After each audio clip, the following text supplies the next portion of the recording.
gentlemen, may I have your attention, please? Good evening. You're listening to Straight Talk with Dean and Mark. We thank you for tuning in and hope you enjoy another exciting episode of our show.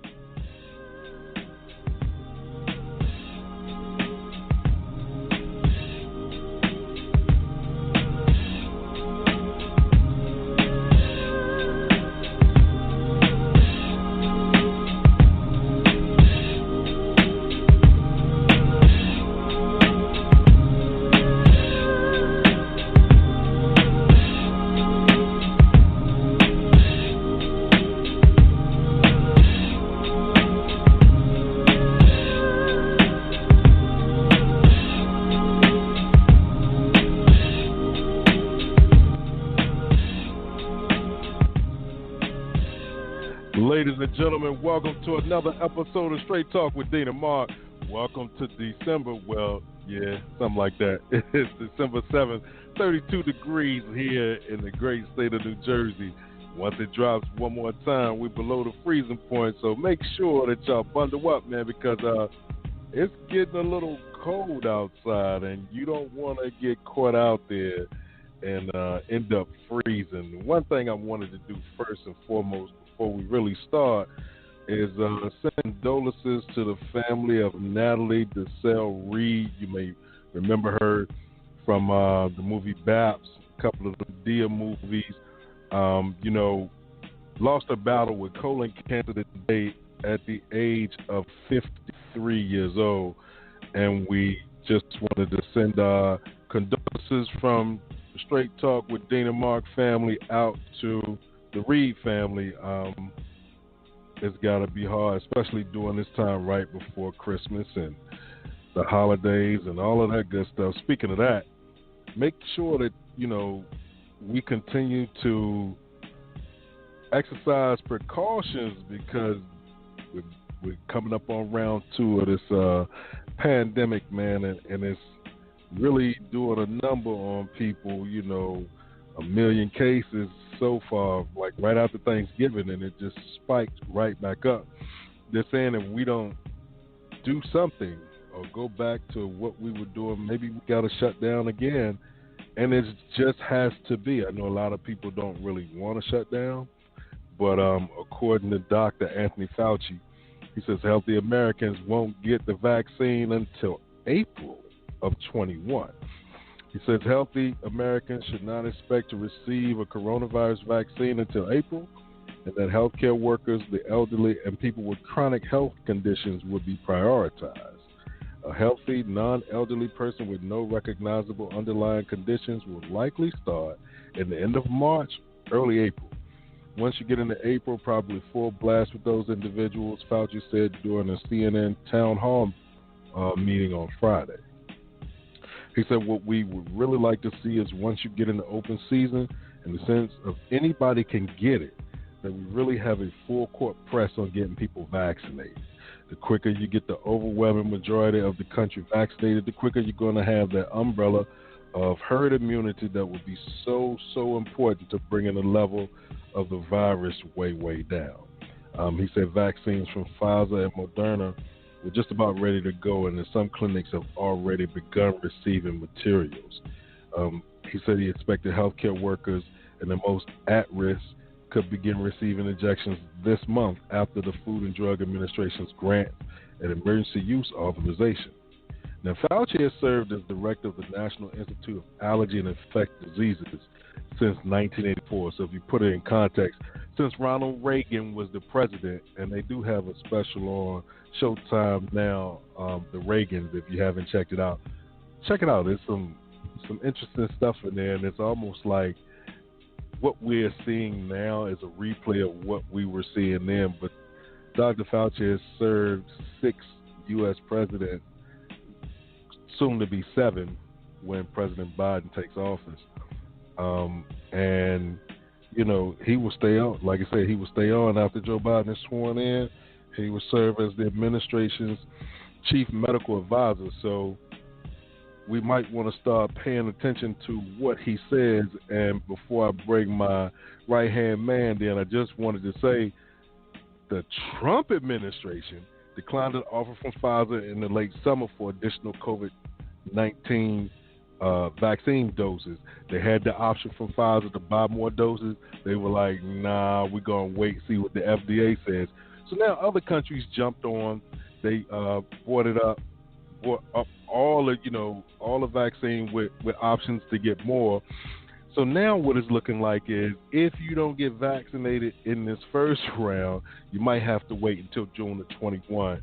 So it's something to think about, something to keep your eye on, and something to consider, considering that the pandemic is on full force on the second wave and it's not being too kind in its return. But let's get to the show. It's the six-man Dean Geronimo. Ladies and gentlemen, good evening. And from NJ to NC, I'm in the studio with my right-hand man, Mark Lee. So, Mark, tell me what's good in your neck of the woods, my brother. Well, we just had two very interesting shows on the International Broadcast Media Television Network, and I'll share a little bit about those. We also had a very crazy weekend, so that's why you did not get material from me that we usually would get for our network on the Saturday and Sunday shows because we were having some technical difficulties with the show that Zach does, and then we just ran a rerun on Sunday. So we won't run the rerun. I'll see what it looks like in terms of the copy for the Saturday show, but we were just having one of them crazy days and everything. But today, actually turned out to be pretty good. There was a couple of things that were glitches and all, but I had the pleasure of talking to a gentleman from Dublin, Ireland, on the show, and he's actually a DJ. So we were talking about how the radio market has got like parent companies and stuff, even in Ireland, and so they have some similarities to what's going on there.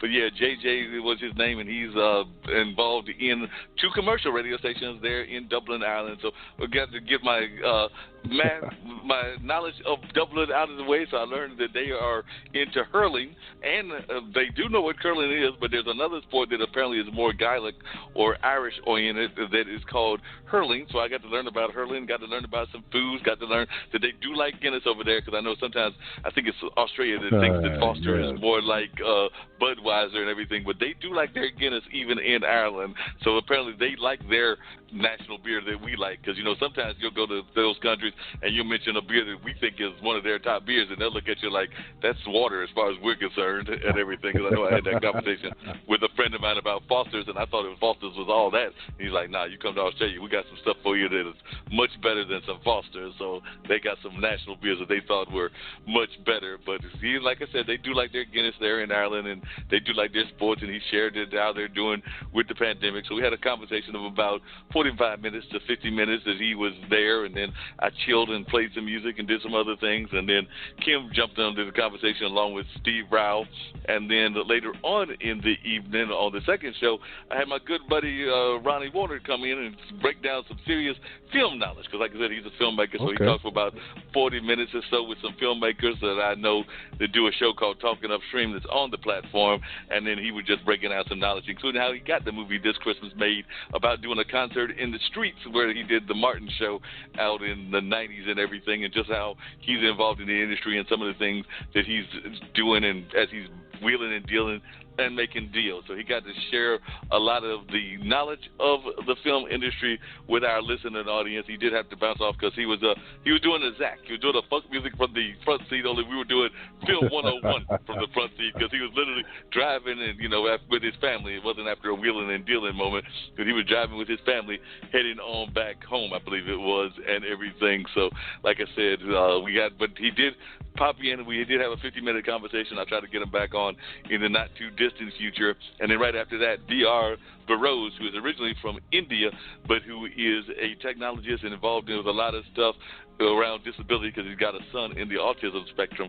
So he joined in, and we had a nice hour-long conversation with him about everything from disability to equality to which way things are going with technology to AI and a lot of other things. So we definitely had a very in-depth conversation on a lot of different fronts, and I think folks will learn a lot whenever we download the audio and put it in our platform and everything of that nature. So they're in for a definite treat in that regards. And like I said, we had some rain yesterday. I think it was sunny today, and it's starting to be a little bit on the chilly side. And of course, like you mentioned, Pfizer has got offices here, so and of course a couple of the other companies have got companies here. So people are paying attention to what's going on. But as I heard you say, the second wave is not playing, and is not playing nicely if it's playing at all, because it's definitely causing all kinds of problems. I think our governor is even thinking about possibly, and we need to see our figures go back down, but if they do not go down, he is not taking it off the table, that we might have to go back into one of those more extensive lockdowns. I believe California's already done that, and I think that even in New York and New Jersey, y'all might eventually do that. I don't know how things are going with y'all's cases, but there are a number of places that are looking at the possibility of further lockdowns and tighter lockdowns like what we had back in the spring and early summer. Yeah, what they did was reduce the, we used to be able to have gatherings up to 150 people, depending on, what kind of venue it was. That's all been reduced to like 25 folks. They said churches can have up to 100 people, but right now, with all this stuff going on, man, let's just go and lock back in. That's just my thought. We did it the first time. The only thing I ask that people do, man, is don't go into the damn store buying up all the toilet paper and things that, like, don't hoard the toilet paper, man. Then try to turn around and sell it because you got too much in your house. So be sensible about it. We've been here now. We've seen what it already did. It went away just for a little bit to come back with more force. So let's use our brains and start paying attention to the experts. I mean, Dr. Fauci has served 6 United States presidents, man. He's been doing this since 1984 when what they used to call AIDS. That's right. Remember when they first started, they called it AIDS. And then people was like, man, that's AIDS. Same thing, it's just a different way. But when it first dropped, Dr. Fauci was there in that Reagan administration, and he served every president since then, and he will serve President Biden when he gets into office. So I'm quite sure you don't keep a job that long and you don't know what you're talking about. That is very true. But, they try to throw all of this stuff in between, just like the current administration is trying to downplay that whole situation where Pfizer was like, listen, you bought 50 million doses. Here, we're going to give you first dibs on some more doses. And they were like, nah, we got to check with the FDA. Man, the FDA can't help me right now. If Pfizer can help get this thing and get some people vaccinated and get more people vaccinated so that people are not falling out, put on respirators and incubators and everything else, you know what? But then again, we have not the smartest wheel on the car driving the vehicle. So look at what happened, you y'all. Driving the vehicle, he don't know what he's doing? Right, he got square tires on a round car, you know what I mean? And it's just a lumpy ride all the way down. And, he's going to downplay it. Shoot, he downplayed it. And then the next day, his boy is still in the hospital. Rudy Giuliani's laid out. That was not supposed to happen. Don't worry about it, man. This is how it's radio, man. We live. This is just doing it. I don't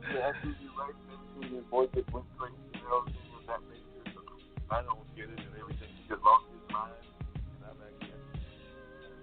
Uh-oh, you sound like you walked away from the mic for 1 second. There we go. Hold on. There we go. While I try to stop this crazy thing going on. But yeah, I agree. He just got all kinds of things going on. So keep on talking, and I'm actually going to do what I have to do in order to get them off. So let's hold on a second. Oh, you got somebody on? Well, we got somebody. Yeah, hold on. So hold on, because I'll tell you what's going on in a second once I figure it out, because we have one of the moments and everything. So there we go. Okay. Hopefully that stopped. The great thing about Androids and phones in general, no, that did not stop it. Hold on. I know what I'm going to do. I'm going to hang up, and then I'm going to take care of this, but I'll call right back.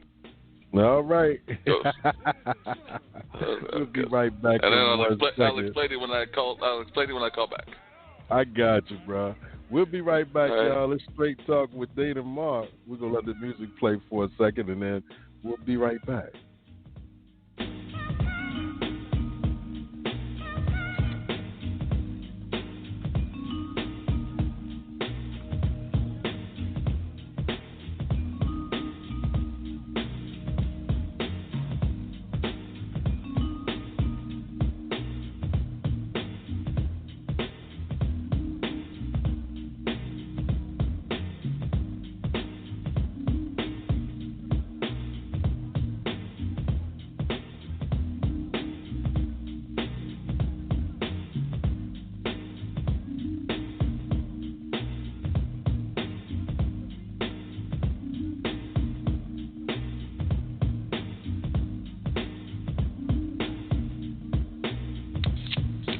All right, bro, what you got?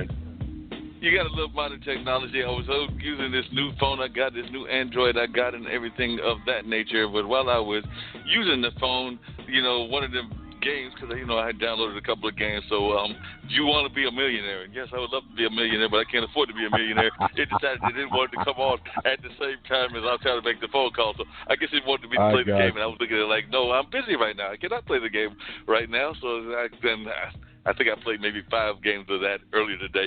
I'm usually on my words with friends and things along those lines. But it decided that it wanted me to play it right then and there. And I'm going like, no, it's showtime. I can't play you right now. Yeah, it's You're going to have to wait right? till later. Like, listen, holler at me after the show. In fact, while you were doing that, we do have standing by Miss Crystal Myrick, so she's actually and I'm looking forward to hear from. I'm looking forward to hear from Crystal Myrick, and we may even get a musician calling as well, and she might have some other people. And let me tell you a little bit about Crystal and this amazing event that she did, and that's part of the reason I wanted her to call in. And I'm gonna see if Isabel is gonna call in as well. But I'm oftentimes talking about the places that I grew up. Everybody knows that Durham is home, and I do consider it home. But I grew up, in terms of my growing up years, in a little small town called Warrenton, and Warrenton is up there near the Virginia border. And they've got like a really cool environment and things of that nature. So I moved there when I was in the 5th grade or something like that. So we'll say from 5th to 6th grade through my high school years and into college, I was living in Warrenton because that's where my folks started their radio station. So I do consider Warrenton a hometown as well, since it was my growing up years and all of that. So I do consider it one of my hometowns as well. And I actually run a Facebook page about So You Grew Up in Warrenton or something like that. And I actually maintain that page. But she does a blog called The Warrenist, and it's about folks in Warren County, which is Warrenton, North Carolina, and they did a virtual holiday. I was really impressed with what they did, and I wanted to talk about it, but, they had folks that were breaking down, like, their recipes. They had some singers. They just had a truly amazing event, and it was done virtually because, it's the pandemic, so everything's virtually these days. So I wanted to talk to her to find out, one, how they pulled it off, and also I got to find out how she got one of their major surprise guests. So they had a serious surprise guest that a lot of people will be amazed that they were able to get that, particularly those that are here in North Carolina and things of that nature. But that person opens the whole show. So I'm just interested in learning more about how my old hometown is going and about this crazy virtual event. So if you want to bring Crystal in, we'll have a whole conversation around that. And I think she might even have some of the people coming into the show, because I know she was asking about the telephone number, and hopefully they'll be calling in as well. But if you want to bring her in, and we'll have a conversation around this truly amazing event.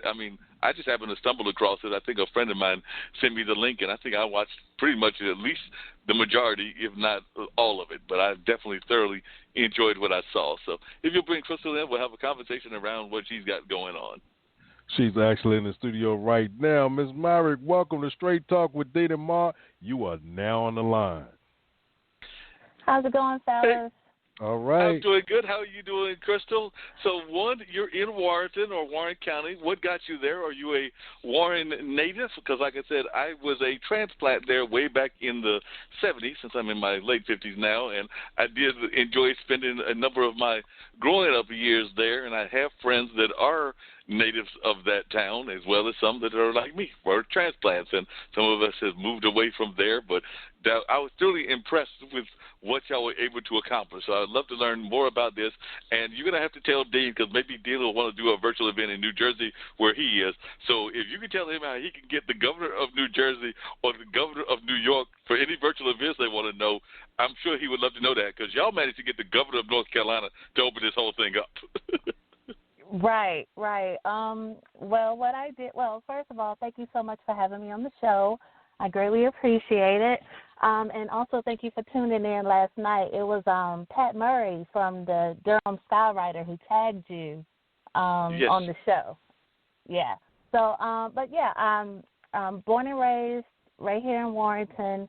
I've been here the majority of my life, except for maybe about 3 or 4 years when I lived in Raleigh. So I came up with the idea to do this virtual festival. It was called Falling for the Holidays. I knew with the pandemic, with everything was canceled.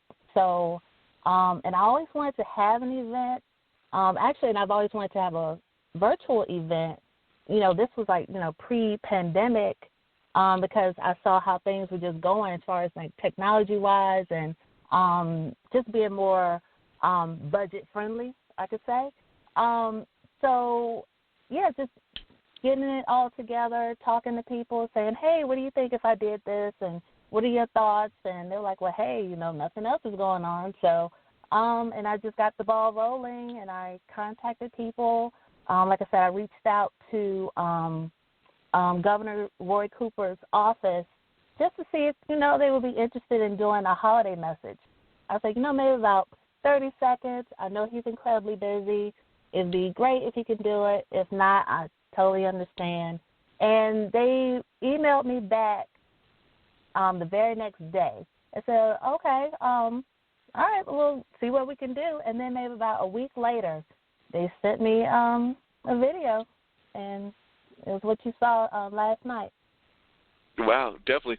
And now how much of it was done live, or was everybody done on video clips? Because I'm imagining most of these were video clips, like I said. So how did you organize yours? Because I was actually involved with Centerfest, and I know that we did half of our, Centerfest, yes, both Centerfest and the which are two festivals in Durham. Half of it was live, and half of it was, as I call it, Memorex. So half of it was taped clips, and then the other half was folks doing live events. So was there any live events that were going on yesterday, or was that all pretty much recorded? Because I know the guy that at the end who is Latin American and is a violin player, it looked like he was a pre-recorded, because I heard somebody mentioning that they had seen that clip somewhere before.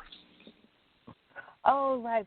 That was, someone had actually put up a teaser, but they didn't know what it was about. They're like, he's, pretty well known actually around the world as far as a cellist. So they saw this teaser, but they didn't realize that he was part of my festival. They knew about the festival, but they didn't put them together. And so, the entire thing was pre-recorded and uploaded to Facebook. That's the platform that I chose to air it. Everything was pre-recorded.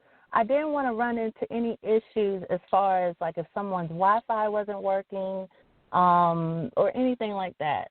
So that's the route that I took, at least for this one. Yeah, man, that makes sense. And even when you do those things live and everything, it's easier if it's pre-recorded. Because now, did you have everybody do? Because I know on some platforms you have to do you can't do more than 5 or 10 minute clips and everything. So was everybody's clip pretty much 5 minutes or under, or did you have any that exceeded those clips? And were there any clips that you wish you had been able to put in there that you weren't able to put in? Because I know that always happens with editing. There's things that you're going like, I really wish I could have gotten that in there, but it either wasn't quite the quality you wanted or wasn't quite the same aspect that you wanted. So is there some things like that if you could have put them in there, you would have, but they might not have been quite the professional level you would have liked that you had with everything that I saw? Okay, well, the majority of the clips, like the holiday greetings, I pretty much told everyone if you can keep it under about 30 seconds, that would be great, because I wanted to fit in as much as I could. I knew the other segments, such as like the cooking segments and the cellist, and I knew those were going to be longer. And so I wanted to, and also story time. So I knew they were going to be longer clips, and I didn't mind. I knew there were some restrictions with Facebook as far as, like, how long a video can be. And so I did very little editing, and everyone that sent me something, I included them. You know, so I'm like, if you took the time out to record a message, I'm going to fit you in there some way, somehow, and that's what I did. So. Yeah, there were some great messages. I saw that y'all also had, and I can't remember whether, I know she was one of the talent winners from one of those national talent competitions, but I can't remember exactly where Brooke Simpson was at, whether it was American Got Talent or whether it was The Voice, but I know she was in one of those. I think it was The Voice. Is that correct? Yes. And Warren County, we were rooting for her. We were supporting her. We had her face everywhere. You know, it's like, hey, it airs on this night. Make sure you call in. We got to vote. We got to win. Unfortunately, she didn't win, but what I did during that time was I said, you know, it's okay. And I listed a number of celebrities who had also lost singing competitions.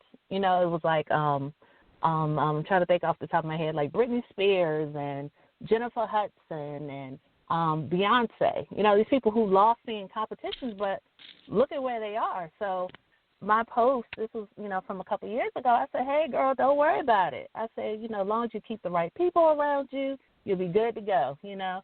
And she's still, you know, doing her thing. Yeah, she released a Christmas song titled I Got You. Yeah, so, but, yeah, she was in it. I reached out to her, and she said, you know, great, I would love to. And she sent me back a video, and, yeah, well, you saw that too. Yeah, because I'm trying to remember. I want to say that because I know that the two that are winners were from North Carolina, or the two that were long-time finalists. I can't remember if they won or not because when Clay Aikens and Ruben Studdard went against each other, I think Ruben actually won, if I remember correctly, but your memory might be better than mine. So so Clay Aikens would be a non-winner, and the lady from High Point, I don't think that she won either. And Dean might jump in and remind me who that is. I know it begins with an F, but no, Fantasia, she won. Oh, that's right. Fantasia did win. Fantasia did win the whole thing. But Clay finished in second place. So Clay finished in second place. So Brooke finished in second place. No problem. She'll probably go ahead and get that big record contracts and all of that kind of stuff because we have had a few winners from North Carolina and a few that came close, like Clay and like now Brooke. So we've had a couple of folks that have definitely been in that field and everything. Now, have you always wanted to do things in this kind of event space, and do you do a lot of events there in the Warren County area, or is this something that's newer in your life in terms of interest, or is that something you've always wanted to be involved in, the event space? Well, for me, I've always wanted to be involved in media. That was really like with journalism. I went to school for communications with a concentration in print journalism. And so as far as the events, I would go to them, of course, like all the time, you know, pre-pandemic, of course. And I said, you know, I want to do something like this. And so my first one was a few years ago. It was called the Women of Soul City. And I know you know all about Soul City. Oh, yes, definitely. And so there was a documentary. And so with the help of some wonderful people, I was able to organize a showing of the documentary, and then it was followed by a all-women discussion panel to talk about Soul City. So for that one, like I had Dr. McKissick, I had Jane Ballgroom, Wilhelmina Kearney, Magnolia Jackson, Ms. Abdeen, Ms. Afsan Abdeen, and to do my closing, I had Congresswoman Eva Clayton. Okay. So that was pretty major. That was like my first outing, my first event that I've ever done. And so from that point on, I said, I want to do another one, but I don't know what I want to do. And I'm like, I want to really make an impact when I do it. And so that's what last night, and that's what I did. Well, like I said, last night's event was truly, I said last night's event was truly amazing. Now, one of the things that I know that everybody that watches is into, as well as me and Dean do, love our good food and everything. And you did have those chefs that were doing those kitchen displays and everything. So tell about how that came about, because I think you had one that was doing confectionaries or like snacks and everything, and then you had the other person that was doing a more traditional type dish. But how did that come about, and are those affiliated with restaurants there in Warren County? Okay, well, the lady that you're talking about who baked the whoopie pies, she has a company. It's called Sweet Delight Cookies. She has these huge cookies. They're so good. They're in Durham. I have to point them out to you. I have to tell you where they are. But she has several locations, Warren County, Virginia, just everywhere, and they're delicious. And so I asked her, if she could do this for me, and she said, yeah. And so that's how that video came about. And then with Chef Ryan, he is the chef of Robinson Ferry, which is here in Warrenton. And I spoke to Kristen Tabor, who owns Robinson Ferry, and I told her, what I was doing. I said, I want to add some cooking segments. And she said, oh, well, I can get Chef Ryan to do one for you. I said, oh, okay. And so that's how that one came about. Yeah, so that one, people were very willing and very grateful. I'm sorry, not grateful. That's not the word I used. Were very gracious with their time, wanting to, assist me with this festival because, with the Warrenist, it's about celebrating the art, the culture, the lifestyle, the people, the community of this area. And, being that you're from here, So for me to do the Warrenist, like I said, I want to celebrate all of that. If you look at the news, it's like negative, and I don't want to do that. I want to stay positive. There's a lot more positive stuff that's going on that you don't hear about. And so because what I do is positive, people don't mind saying, hey, okay, I can do this for you. I can contribute this. And so that's how those two segments came about. But that was really how all of them came about, like story time at the Warren County Memorial Library. Everything was positive, and we're all stuck in the house. Well, not really stuck in the house, but yeah, we are. And everything's, shut down and no festivals and all that. And we're here at the holidays. We want to do something, and so that was my contribution, I'd say. Well, that was a great contribution, and I noticed that you had a longtime family friend on the show because she's part of the Hayti Quilting Circle, but then y'all have also got that tremendous quilt exhibit that y'all have got up there in Warrenton. So I did notice that Jerry Ann King, who's one of my mom's best friends, was involved in what you had and everything. So definitely I saw that she was displaying all these tremendous quilts that are in one of the houses, which apparently is the historical house there in Warren County. So I don't know if you want to share a little bit about Jerry Ann's involvement with it as well. Oh, absolutely. Okay, so Jerry Ann King Johnson, she pretty much adopted me into their quilt group. I met her about 5 years ago with the Stitching Life Stories project, which was we wrote a short story about our life, and then we had to incorporate. And so I was involved in the project, and they had the whole Heritage Quilters group do this. And so I asked them again, I said, hey, we couldn't do any tours and anything like that this year. How about if we incorporate, some sort of virtual tour into my festival? And they were all for it. So it was quilts we have women and men in the group, and they each talked about their quilts. And so that was definitely another highlight of the evening. Yeah, definitely. It looked like it was a great highlight and everything. Now, for those that are not as familiar, and I know that, like I said, I spent all my growing-up years there and everything, and Dean's actually spent some of his has family in Virginia and everything, and went to school in Virginia at one of the HBCUs.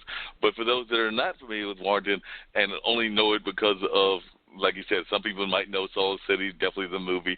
Definitely people remember the great newspaper publisher Horace Greeley, and know that he's got, some people that know history know that he's got a quote there about the time that he was in Warren County and everything, and he's the guy that wrote the that said the quote, "Go West, young man," and all of that. And then, of course, folks do know about the infamous chemical dump that was there that kind of birthed the environmental justice movement and things of that nature. But that's just some of the highlights and one of the lowlights. But for those that are not familiar as much as I am with Warren County, and of course I think I mentioned Soul City, which is going to be one of the, if it had come to its full fruition, it would have been the first fully developed African-American run city. Like I said, that was the vision that Floyd Sr., who was one of the founders of CORE, had in his mind and everything. But for those that don't know those kind of historical elements, what are some of the things that you would encourage people to know about that home area of Warren County and the reason that you love still being there and calling it home, even though, like I said, some people like urban, some people like rural, and it's definitely a rural community, but it's still a beautiful community. So what are some of the things that you would say about that area that would encourage them to come and visit Warren County if they haven't gone through, if they're driving down to Raleigh and they're passing down 95 and going into Henderson, and if they just veer off a little bit, that could be a Warrenton. But what are some of the things that you would let them know about Warren County and Warrenton and its surrounding areas? Oh, wow. There's a lot. I mean, really is a lot, and I'm not saying that just because I live here, but, I mean, there really is one thing that people like to point out about Warren County. They always like to talk about the Lake Gaston. Mm-hmm. But as far as like Warrenton, oh my gosh, there's like this feel to the area that it's like it just feels like home. Even when I moved away for a few years and I came back, it just felt like I was, just swooped back in and just like embraced. But Warrenton, especially in the last, I'm gonna say like 3-4 years, it has grown. There was a time when it was, I'll be honest, it was stagnant. The unwritten rule was that, once you graduate, you got to leave. There's nothing here. But that's not the case anymore, and it's grown a lot. I'm not sure when the last time you've been around, Mark, but, we have like a lot of little stores on Main Street now. We have these great restaurants.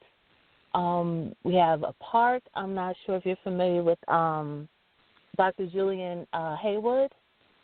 He donated land for us to have a park in Warrenton, and it's so beautiful. It's so great.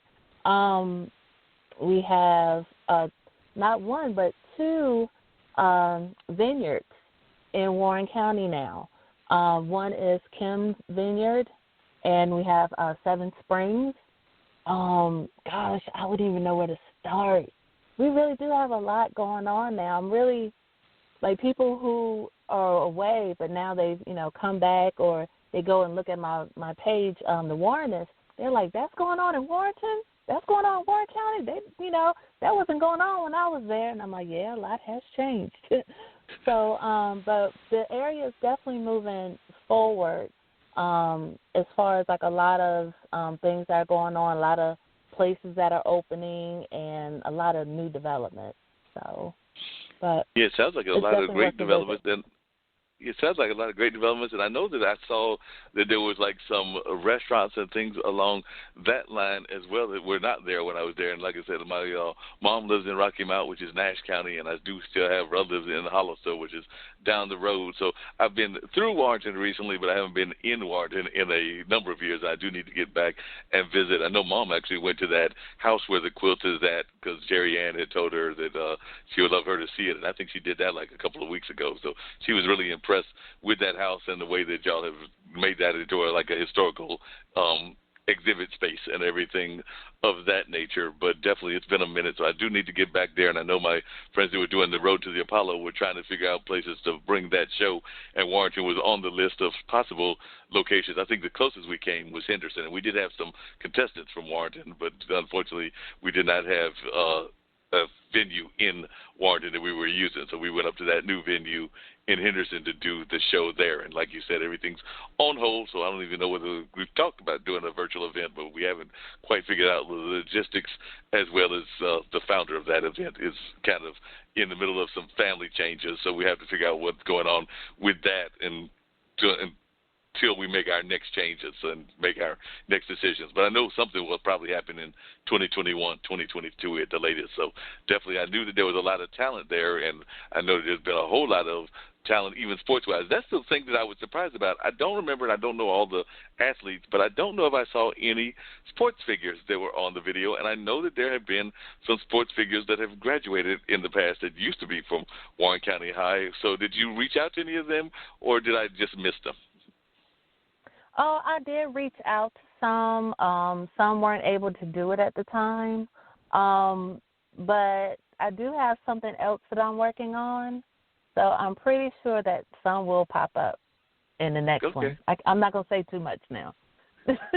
It's fair enough. That's the best way to do events, is to leave folks wanting to know more and things of that nature. So you are thinking about some more virtual events for 2021 already in your mind, and everything that you're hoping to get off the ground. And tell folks about the blog and how often the blog comes out, and also how folks can subscribe to the blog if they want to learn more about these treats of Warrenton.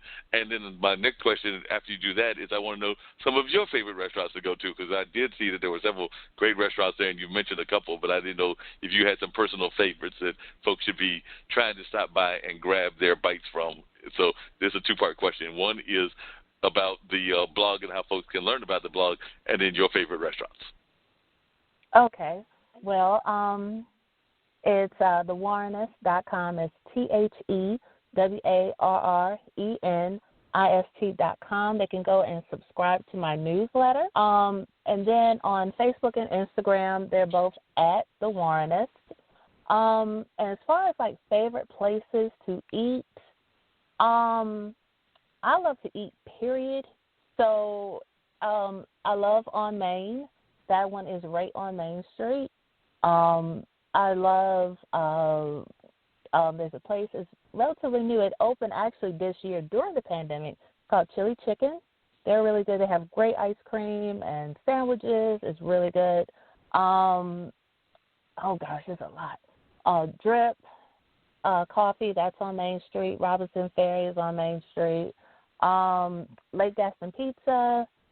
Carini's in Norlina. I like I said, it's a lot. The Point, Waters View. I mean, there's really not like a bad restaurant, fortunately, in Warren County. So, yeah.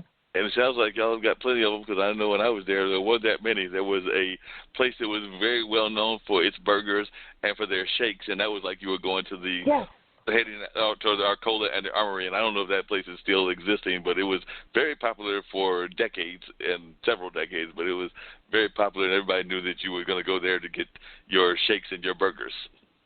Yep, Burger Barn.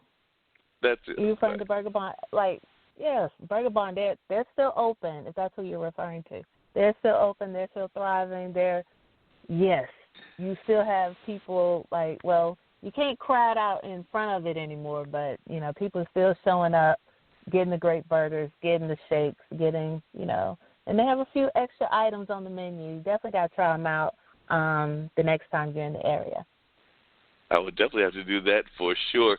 Now, what are you doing in terms of trying to create your own journalism career? Are you working with the newspaper there? Because I know there used to be the Warren Record way back when. I don't even know if it still exists or anything. Or are you looking at trying to break into either a newspaper or a TV radio market in like a big city, like New Jersey or New York, where Dean is at? Or what is your own personal ambitions in terms of media? Okay, well, the Warrenist is my baby. I birthed it. You know, that was my, that's really where my focus is right now. And like you mentioned, the Warren Record it still exists. But they have a print and they have like an online presence. I solely want to focus on online, the digital. I don't, at least right now, I don't have any interest in doing print. But as far as I want to definitely take like a multimedia approach. So that's where I'm going with that right now. Gotcha.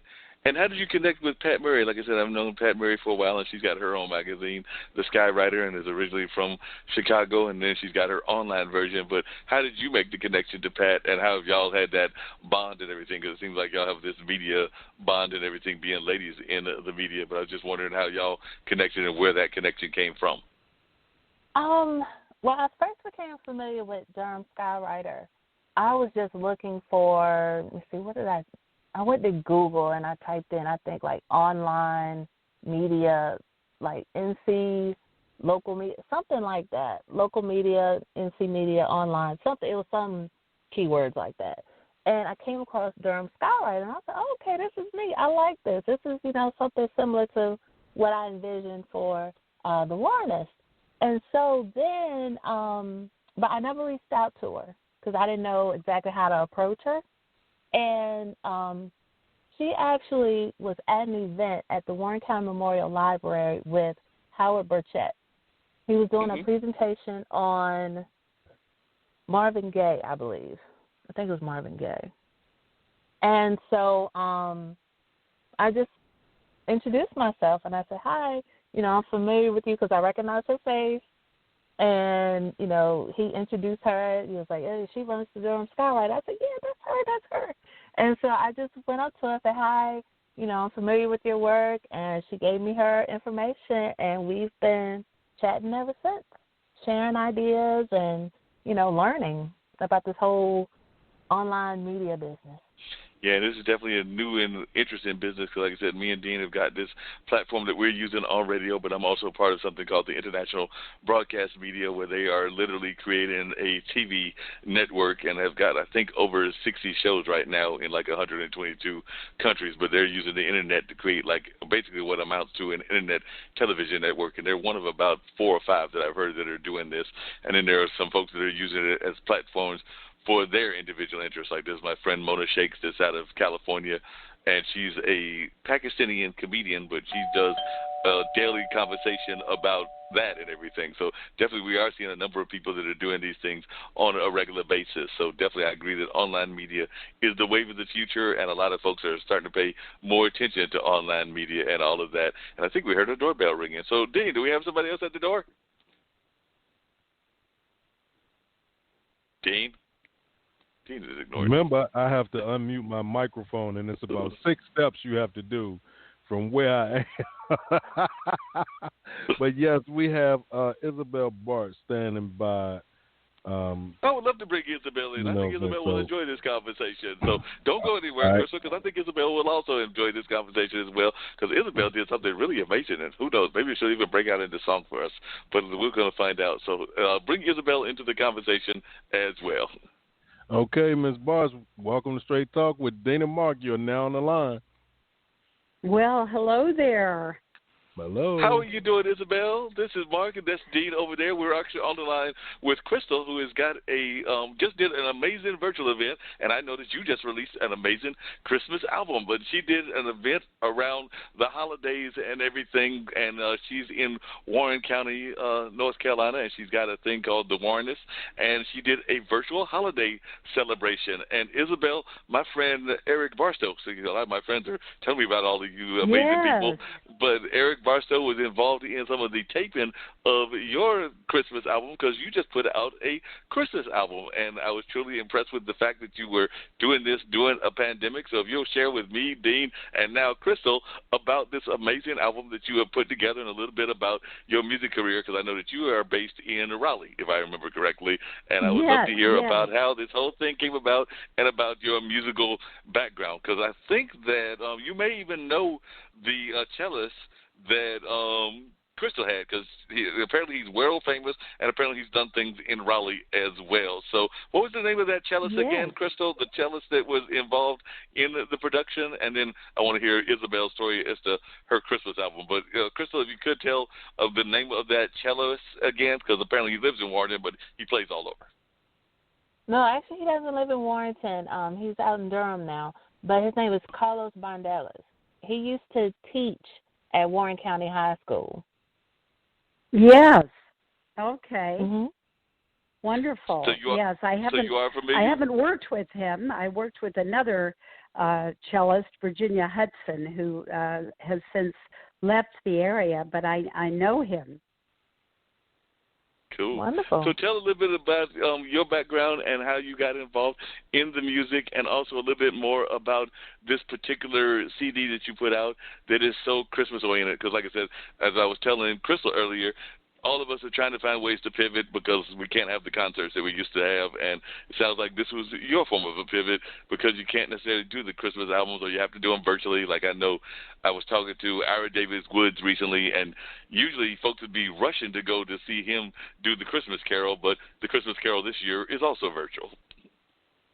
That's correct. The idea for the album, The Gift of Christmas, by Isabel and Friends, came to me because I know this is a difficult time for many people, and I thought we could transport ourselves back to the nostalgia of Christmases past.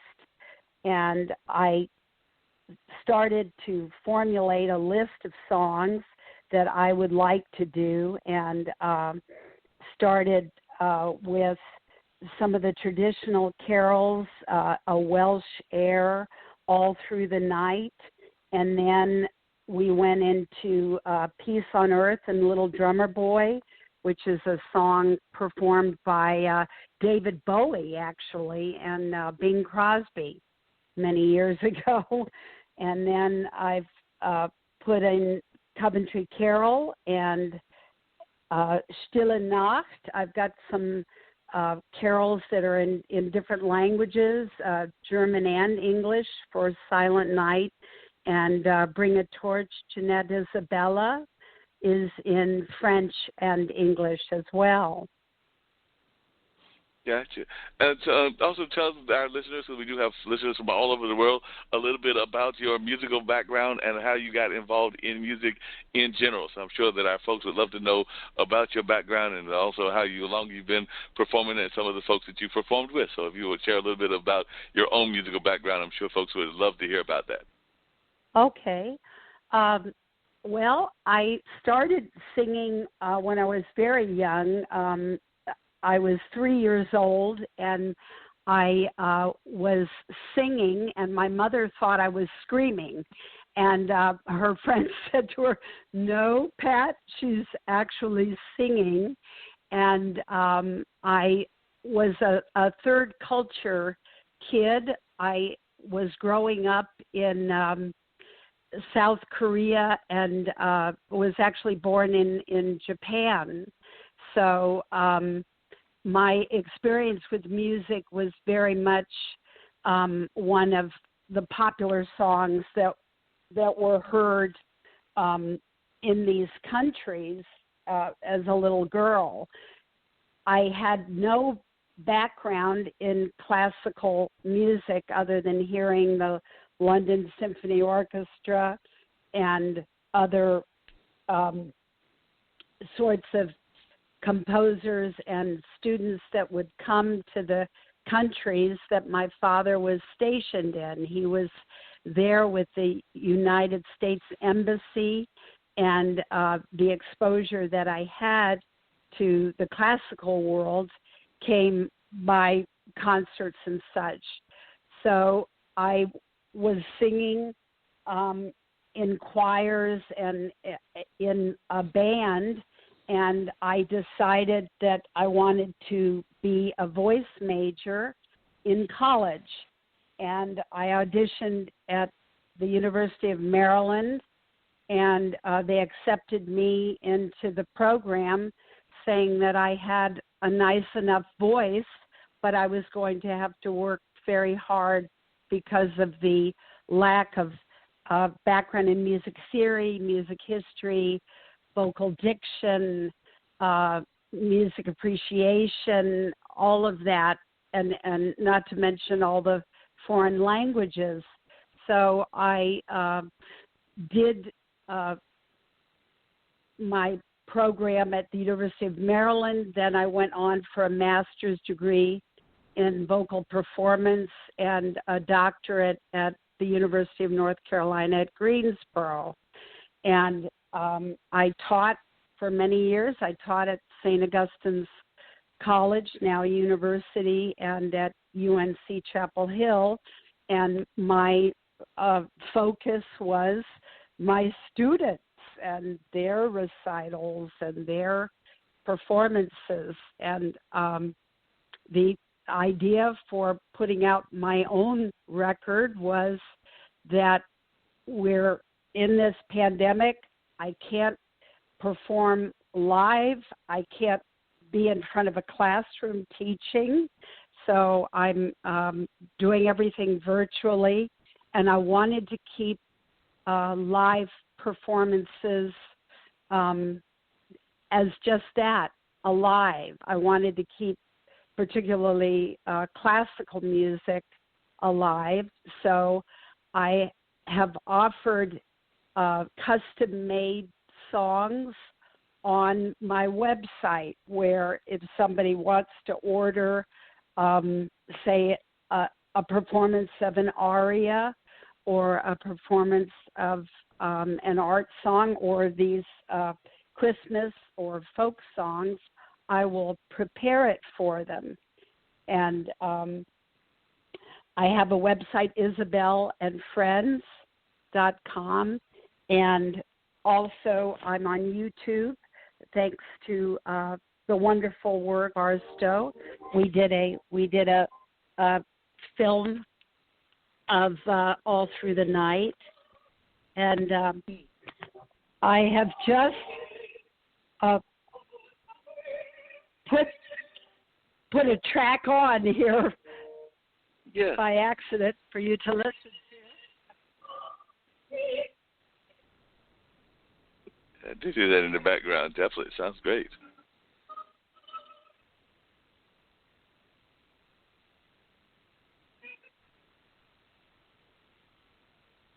She's adjusting that.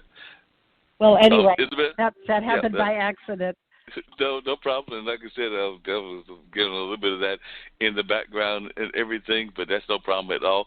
But I'm glad that you shared that website and everything.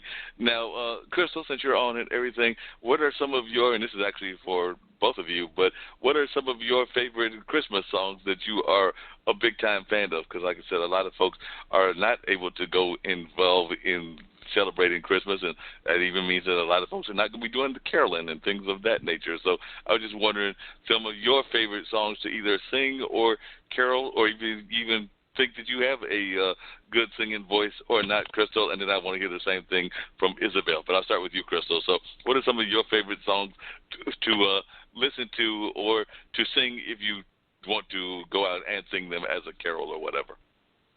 Okay, well, first, no, I do not sing. But well, I don't sing well. I'll say it like that. I don't sing well. But mine probably, it doesn't feel like Christmas until I hear Silent Night by the Temptations. Like, that's right. That's my go-to. Like, I mean, I can hear, like, Jingle Bells and everything else, but until I hear Silent Night by the Temptations, it's not Christmas. So let me see another song. Let It Snow by Boyz II Men. I love that one. Right. Yeah. Yeah, I'm trying to think of some others, but those are like the two for me. Yes. Gotcha. Yeah. And Isabel, what are some of your classic songs that you love to perform and sing on a regular basis that might be the more classic traditional Christmas songs, but what are some of the ones that you enjoy either singing yourself or hearing?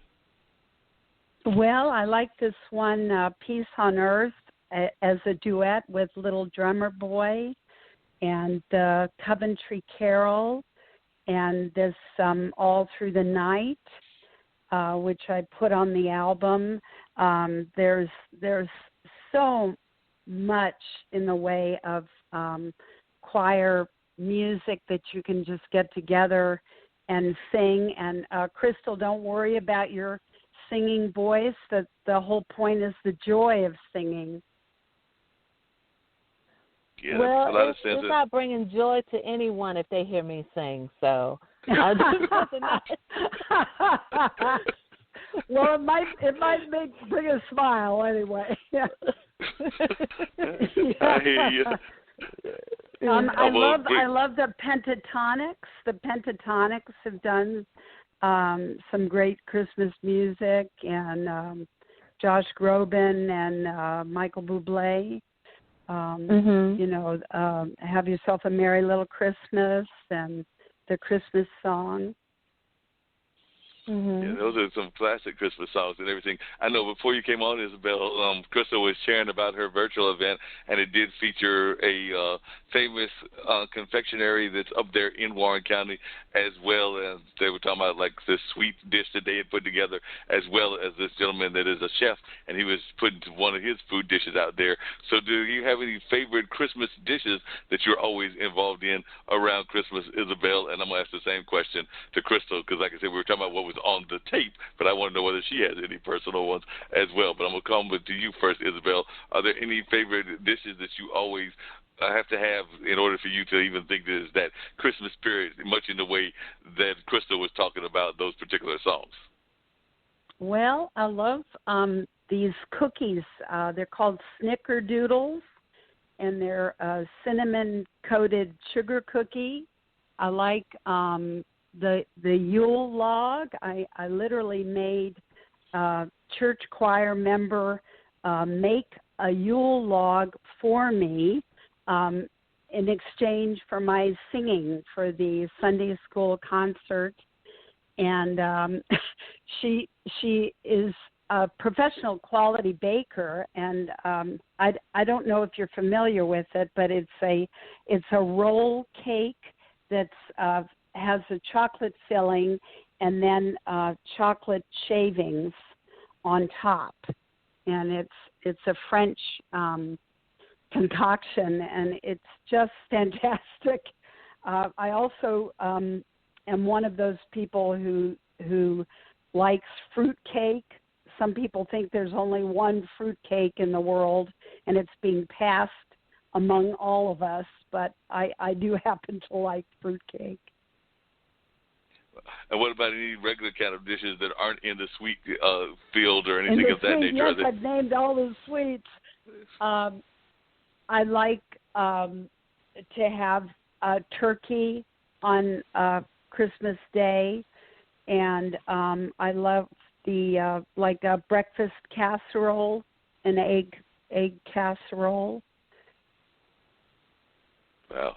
What about you, Crystal? And then answer that, and then the question I will ask both of y'all as well is your favorite Christmas memory. So definitely go with the food, and then you can also go into the Christmas memories, and then Isabel, I'll come back to you on the Christmas memories. But what are some of your favorite foods other than your friend's dish that you were talking about? Because I'm sure that's on your list, but what are some of the other favorite sweets and dishes that you are a big-time fan of when it comes to Christmas? Okay. Oh, gosh, when it comes to Christmas. I would say, and it actually kind of ties with the Christmas memory. It was, and again, it's the cookies that we're talking about. There was like sugar cookies, and then you had the icing, and then there was like these little sugar crystals that you would sprinkle on top. I guess that's what they're called. I don't know. I just know when I see them. And I guess that together is my favorite, but it also reminds me of my childhood, of, the night before Christmas, and, sprinkle these little sugar crystal sprinkles or whatever they were on top. And so just, taking that back, and I have 2 children of my own, and that is something that I really want to incorporate, into our, continue the tradition. So yeah, I would say that's probably my favorite, and that's because of the memory that's attached. Yeah, that makes a lot of sense. And before I get to Isabel's memories and everything, I don't know if you heard the conversation or the chatter that was going on as you were doing your virtual event, but I know both myself and Pat and Murray, and I think 1 or 2 other people were talking about the fact that whenever you had those big times desserts, there was always that bad habit of the kids definitely wanting to do the cleaning because you knew you were going to clean off the sweet stuff The off of the spatula and all of that. So we were having this whole conversation about you wanted that job because you know you're going to get the extra sweet stuff off of the spatula. Right, not realizing how bad it is for us, but we're just eating it up. I saw those. Yeah.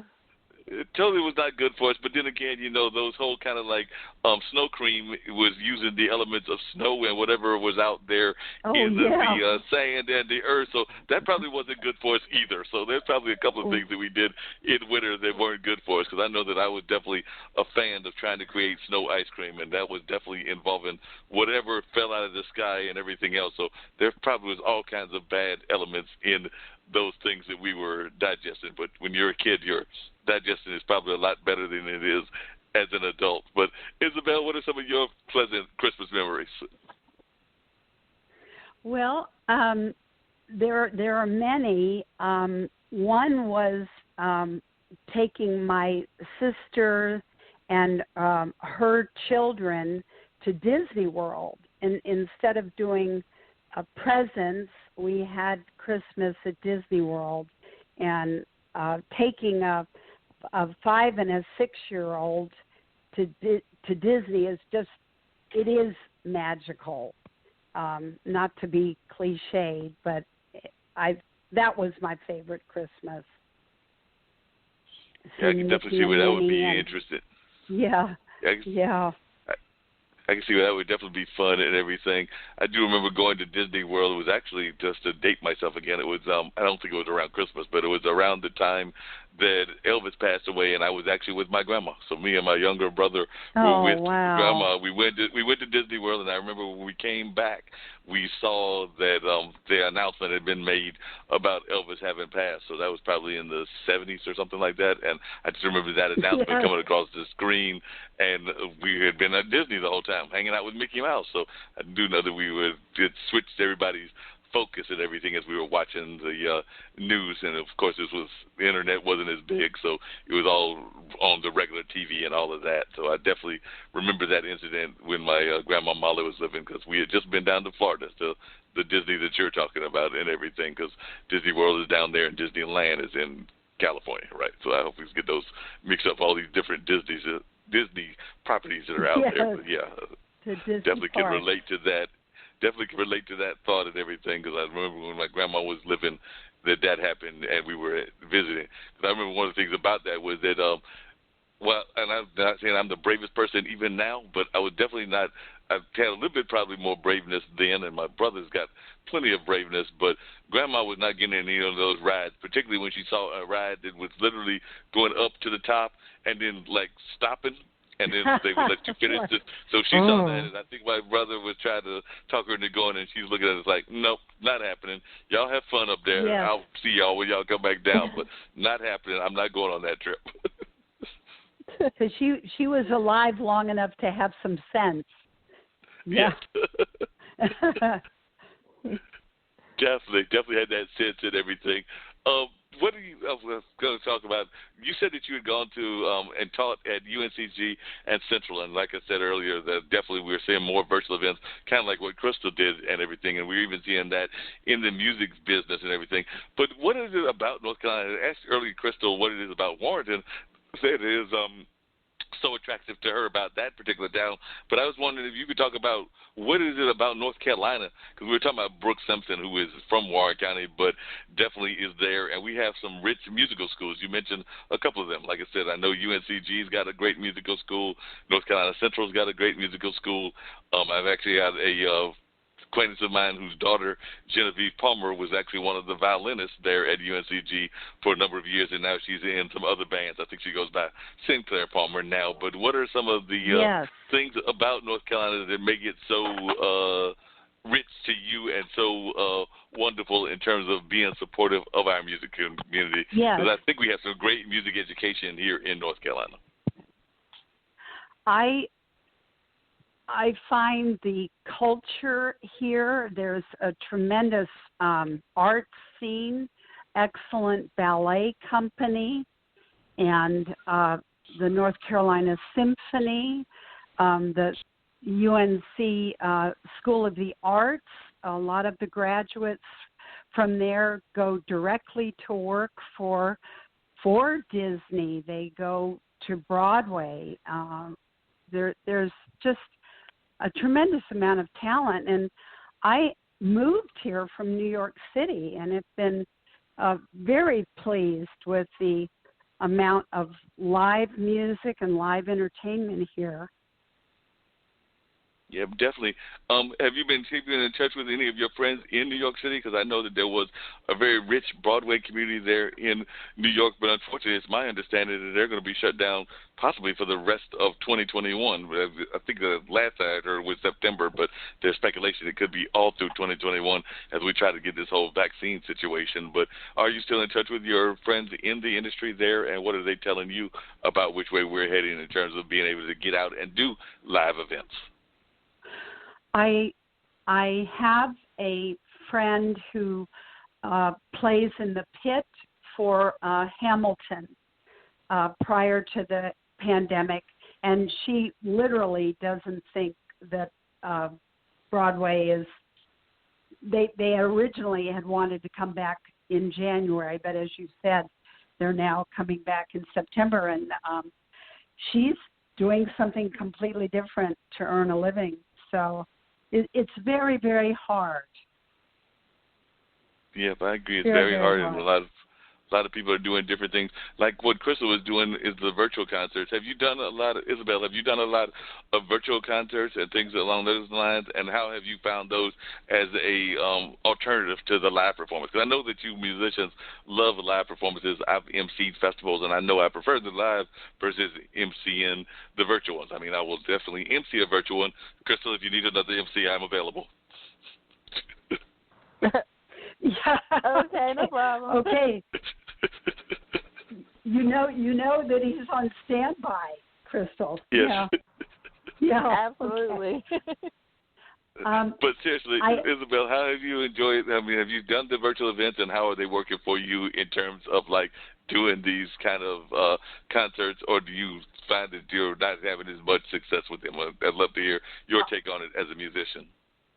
I'm doing some concerts using Zoom, but they're mostly for friends. I literally have just released this album December 4th, so my entire focus has been on that. But I would like to be promoting virtual concerts, and there's certainly some venues available. Mandolin is a local venue for artists who want to put on virtual concerts. Yeah. So they've actually got the whole stage and the whole virtual setup, because I wasn't even familiar with them and everything. And you said it's called Mandolin? Mandolin, yes. And the Blue Note in New York, I've been watching their virtual concerts. DPAC was putting on some virtual concerts, and even the North Carolina Ballet. Yeah, because I noticed that one of the places I work at is the Hay Heritage Center, and I know they've done some virtual concerts, and I also know that North Star Church of the Arts, which is kind of like the passion project for Phil Freelon before he passed away, which of course his son Pierce and his wife Nina are still very much involved in, along with Heather and Phil Cook. But they've done quite a few virtual concerts, including some that I think featured Shana Tucker and a number of other local musicians from around this area. So it's been good seeing them and everything.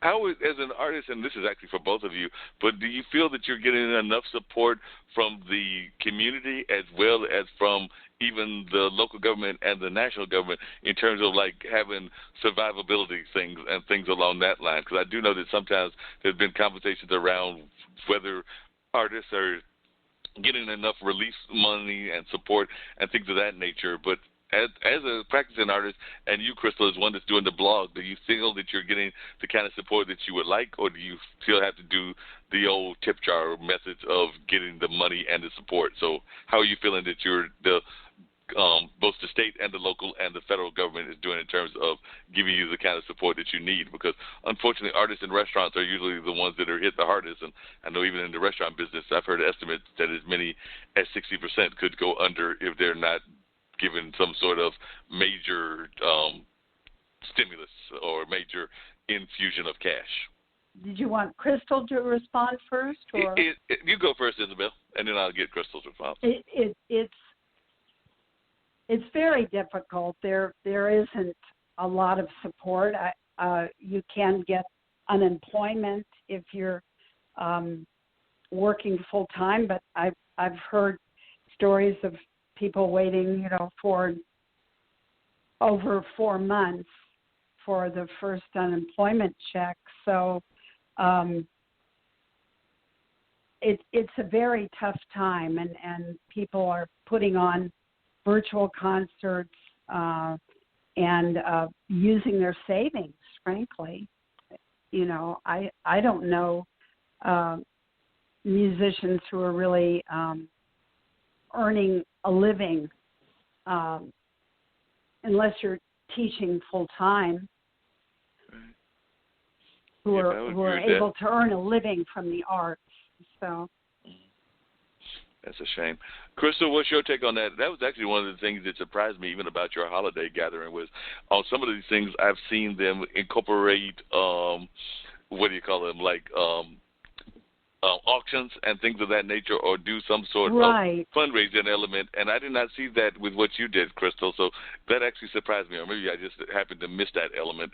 But Crystal, what are your thoughts about whether there's enough support or things of that nature? Because, like I said, that's one of the things that I was surprised that I didn't see on the virtual holiday gathering was any sort of like what I called online tip jar or any sign of that kind of support that was out there along those lines. Because I know that definitely even the Eno and Centerfest did like an online auction at the same time they were doing the concert. Right.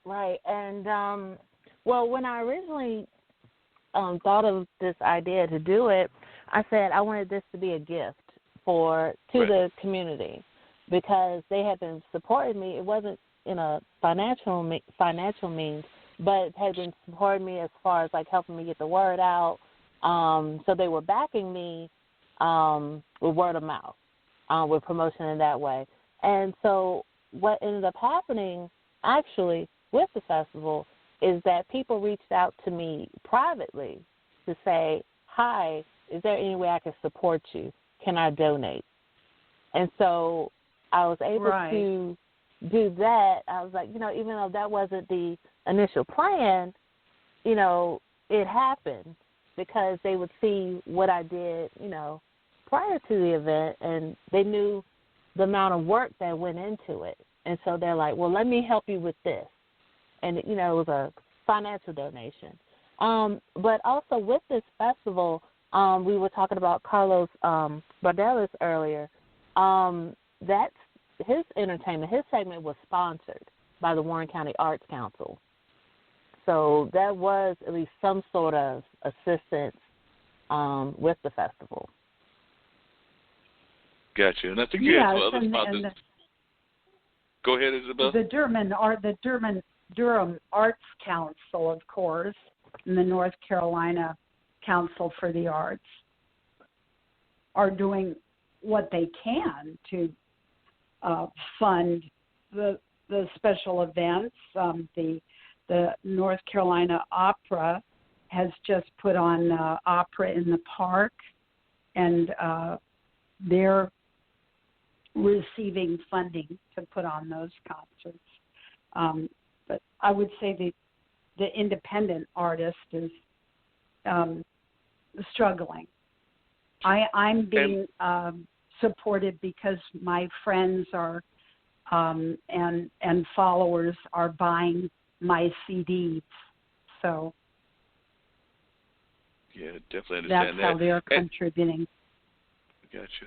And I want to get to back to how Eric, but before I get to that, I want to get to Crystal on something that just popped into my mind and everything, which is how is things going in terms of like because like you said earlier, everybody's at their home, whether they're living in New York, New Jersey, Raleigh, Durham, or Warrenton. But are you finding that folks are actually following the rules according to what they should be doing in those more rural areas like Warren County, or is there some resistance there as well, like there have been in other parts of the country? Is everybody pretty much cooperating, and also how is it impacting the farm industry? Because Warren County is a rural town, and it's definitely a very farm-oriented town, even though, like you said, there's a lot of stuff that's developing in the city proper or in the town proper. But I was just wondering how the pandemic is impacting that population in general, the population of Warren County in general. So the rural North Carolina and southern Virginia area, for those that are listening globally, I would love to hear your thoughts as to how things are going in terms of people following the rules or not following the rules, or actually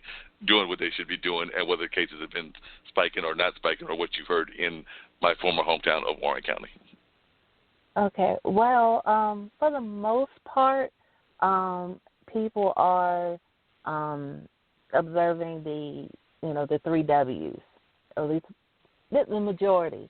I'll say that. But as far as like Warren County in comparison to adjacent counties, we are doing fairly well. We have seen an uptick of numbers in the last 2 or 3 weeks. And I would say that is because, with the holidays and, just people being tired of being in the house and wanting to go out. But for the most part, I mean, you do see, a few people here and there with no mask or, just doing whatever. But for the most part, we're doing fairly well, like I said, in comparison to other areas.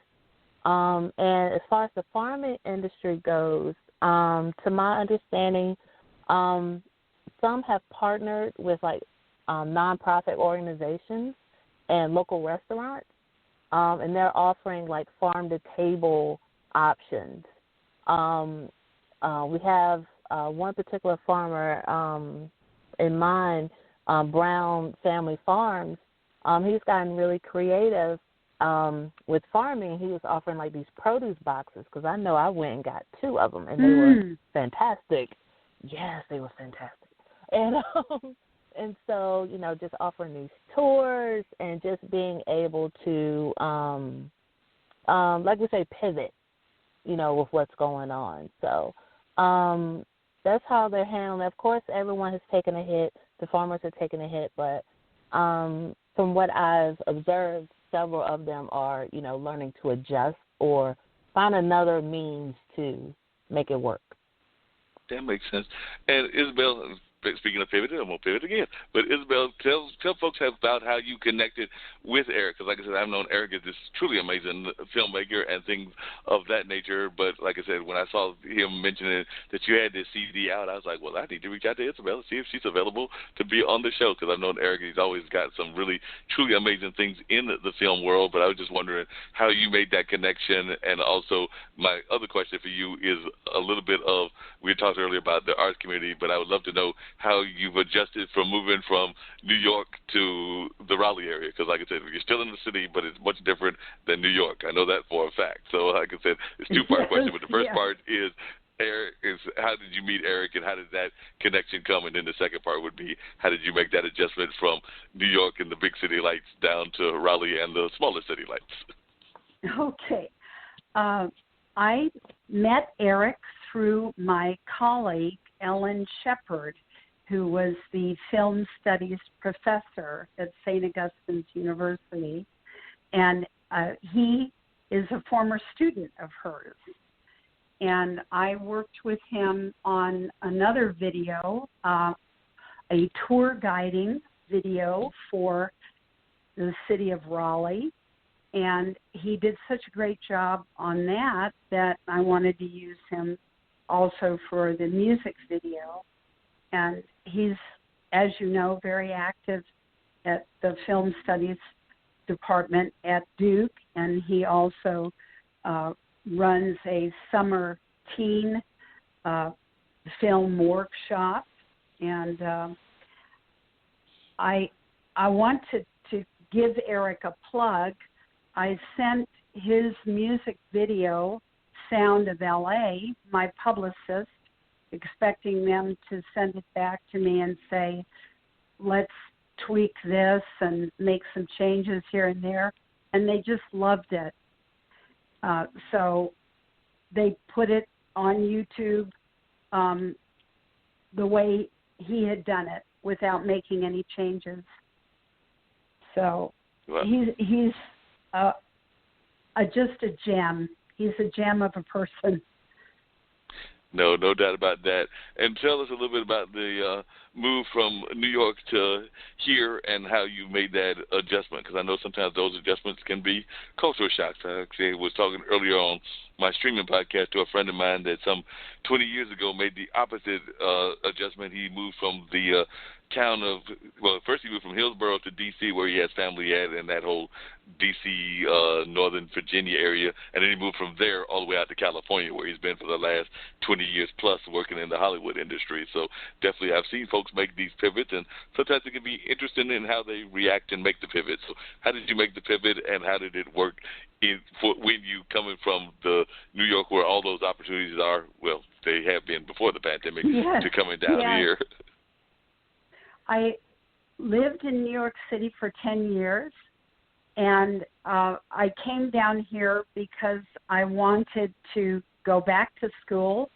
I had been working in banking, and I wanted to go back to school and get my doctorate in vocal performance. And UNCG had some instructors that I wanted to work with. So the adjustment, though, moving from New York City to Greensboro at the time was a huge adjustment for me. I came down here because I have family living here. My parents had retired, and my sister had gone to Wake Forest and was the director of health services at the School of the Arts. And they were encouraging me to come down and have the entire family together. And when I first moved to Greensboro, I walked too fast down the street. And when I walked into a store, my approach was not casual. You kind of need to slow down and ask people how they're doing, and make some small talk before you make your purchase. And coming from Manhattan, it was a case of somebody who does everything too quickly. So I did find it a challenge to adjust to the southern kind of slower pace, as certainly at the time anyway, from Manhattan. And I'm sure you can relate to what I'm talking about. Yeah, definitely. One of the questions I was going to ask Crystal was if she's ever had the pleasure of traveling to the bigger cities like New York or D.C. or Atlanta and having what I would call the opposite effect, having grown up in like a very rural town and a very kind of like quiet town, which has all kinds of wonderful features and definitely a rich artistic community of its own. But definitely I'm thinking that if you've ever visited those bigger cities, you might have had that opposite effect, similar to what my friend that went from Hillsborough to Virginia and now is making it a big time as a producer in L.A. But I was just wondering, Crystal, if you've had those kind of experiences and how did you cope with them on the opposite side of what Isabel was just describing? Oh, well, I've never, other than Raleigh, which, you know, is still a huge difference between Warrenton and Raleigh. Mm-hmm. Now, I have visited other places, but as far as live there, no. But it is quite a culture shock.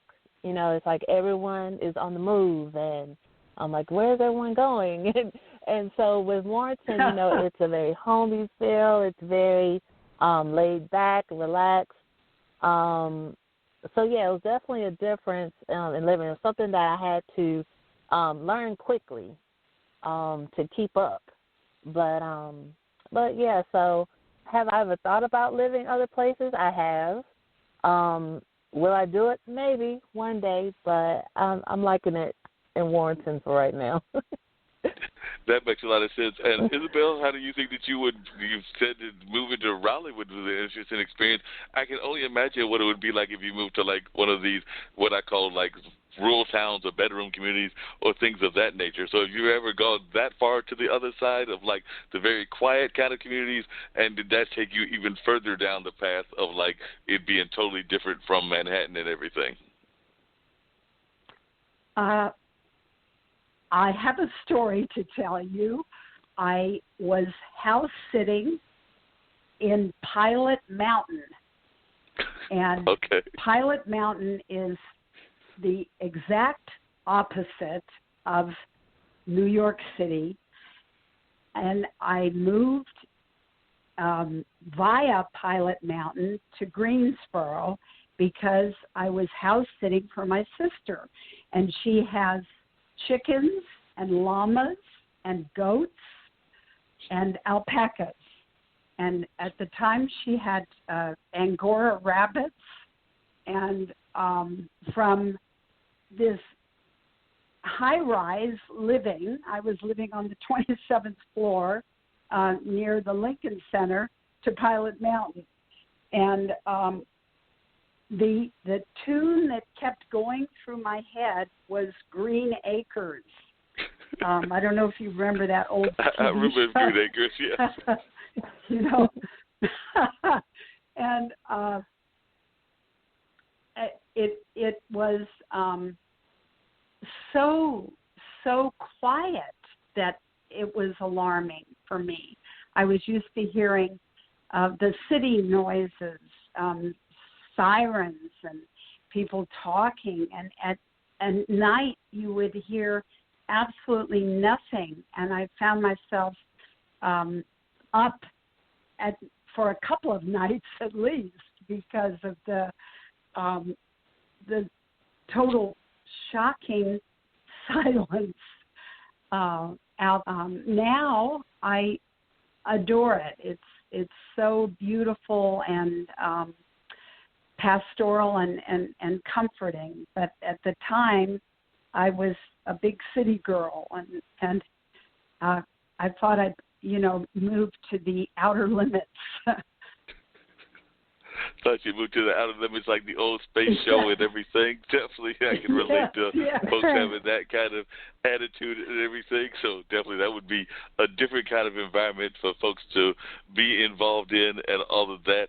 I was just wondering, because we talk about a little bit of everything here on this show and everything. So I'd love to hear both of y'all's perception, and then I'm going to bring Dean into the conversation because I'm sure he's got some thoughts about living in the big cities and small cities. But how do you feel the country is going in terms of like both the fight against the pandemic, but also in terms of like our conversations around race relations and things of that nature? So I'd love to hear from both of y'all, because I know that even in Warren County there used to be, when I was there, we had 3 homecoming queens, and I don't know if that's still the case, but way back then in the 80s, there was one that was intentionally picked to be the African-American one, the Native American one, and there was one that was a white homecoming queen. Of course, this was in the 70s, so hopefully things have gotten much better than they were during that time and everything. But I'd just love to hear your thoughts and everything, Crystal, and also which way you feel the country is going, because that is something that is on a lot of people's minds, and I'd love to hear Isobel's perception as well.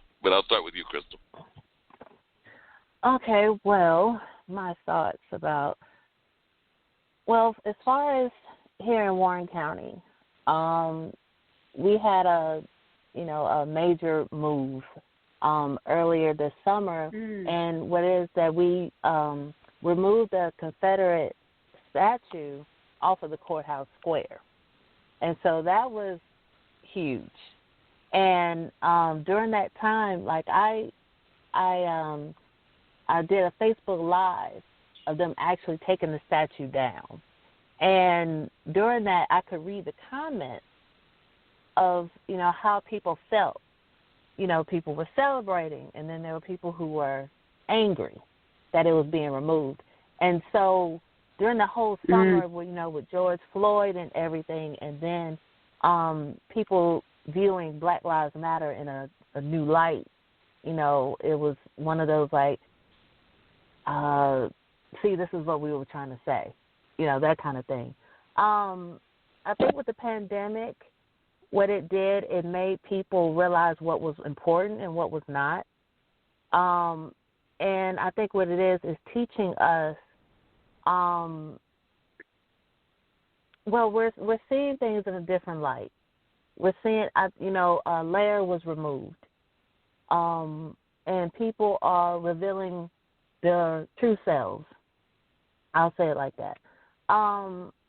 But as far as the direction that we're going in, I believe there are more, I'm not going to say woke, but I think there are more people who are aware of what's going on. And you have more people who are willing to do something about it, who are more vocal now. And so as far as we going into 2021, am I hopeful? I'm going to say yes, because, with the change of leadership, I think that's going to help. It's going to take time, I know, but I'm staying positive, and that's how I'm gonna leave that question. That makes sense. What about you, Isabel? What is your take on both the pandemic and race relations, and also just how we're doing in terms of the direction of the country? Kind of like I framed it to Crystal, but I'd love to hear your perception as well. As one who's also spent some time in New York, where certain people came from. Yes, and the pandemic has forced us to confront the issues around racism in this country, and we are going through growing pains. We are having a lot of rather painful dialogue and painful splits, even among family members. There's difficulty talking about the state of the country now, I find. I feel, though, that with the new administration, there is very good reason to be hopeful. I do say, though, that there's an absolute necessity for us to come together and work together. There was still a tremendous divide in the vote, which was shocking to me that there was so much of a voting population for the current administration, So I'm hopeful. I'm able to have frank conversations now with my African American friends, and I'm very grateful for that. Yeah, so that makes a lot of sense. I feel that in 2021 we have a ton of work to do, but the democracy is winning. The principles that the founding fathers put in place are winning out. So.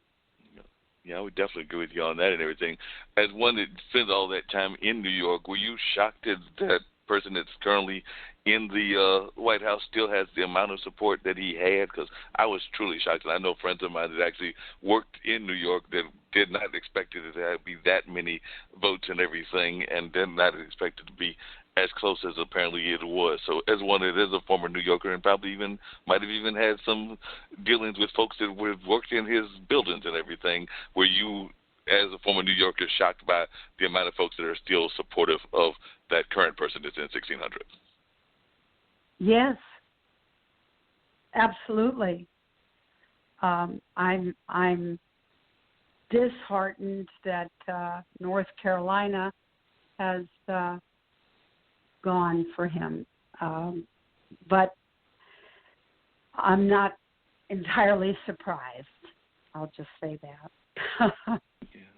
Yeah, that makes sense. As a New Yorker, yes, it's fathomable that we would reelect somebody who, at this point, has helped to what is it, over 280,000 now, 283,000 people have lost their lives. Yeah.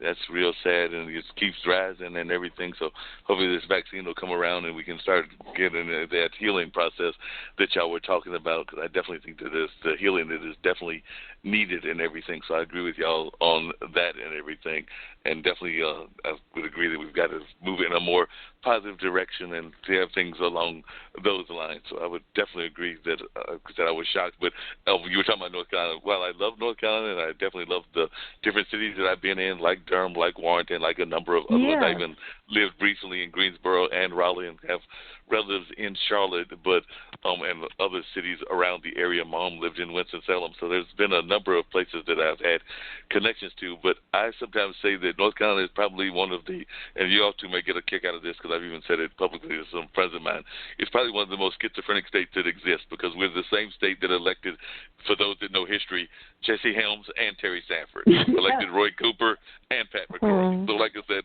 we've always had this history of slightly being a little schizophrenic in which way we decide to go, whether it's a little bit to the side that I'm prefer, which is more of the liberal to moderate kind of sides of like Sanford and McCrory, or then we sometimes go on the far right side like Jesse Helms and Pat McCrory. So like I said, I've always found us to be a slightly schizophrenic state.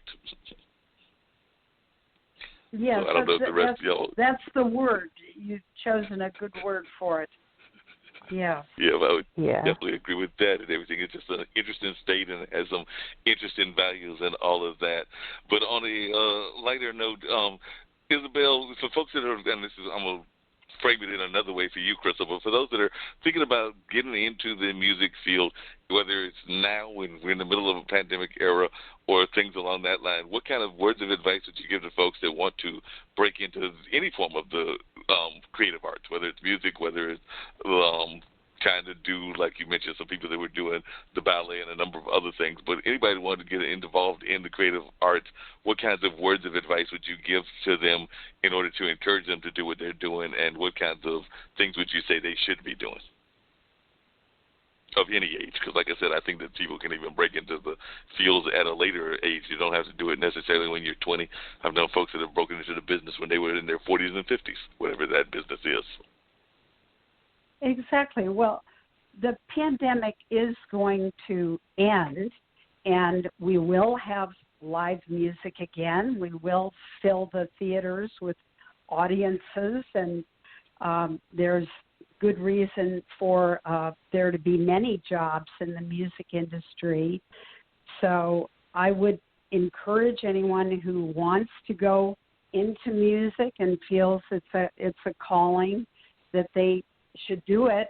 I would recommend going in with both eyes wide open and maybe not doing it as a profession where you pay your bills with it, but that you do it in the evenings or do it as a hobby and then see how it goes.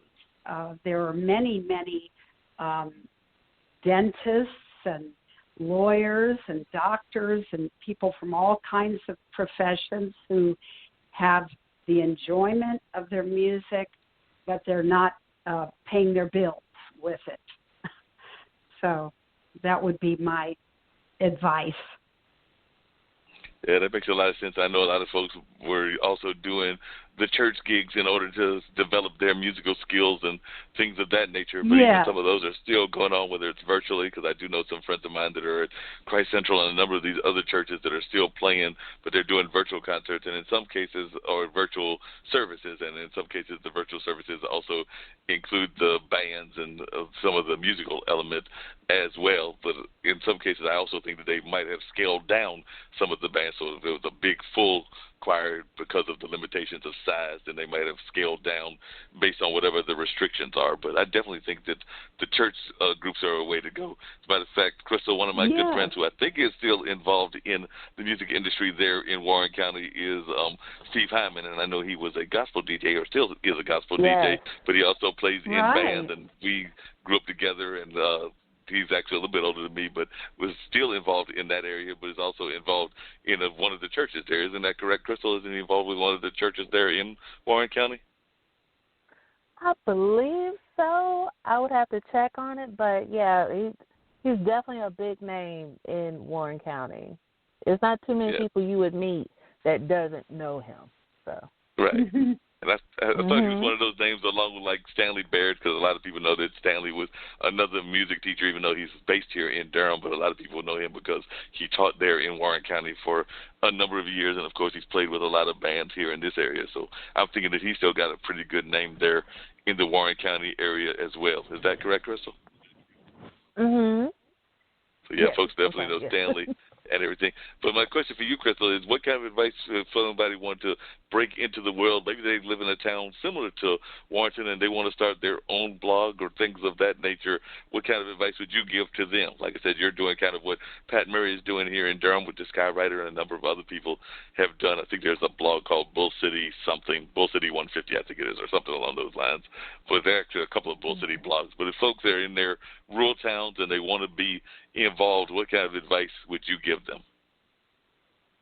I would say do it because you want to, but don't do it for the money, because it is a small area. It is a rural area. Like I said, I started the Warrenist because I wanted an outlet to write. You know, that's something that I really enjoy doing. And that's, writing and photography. And so it really grew into what it is now. But my advice would be to, figure out your why. Why are you doing this? What's your purpose?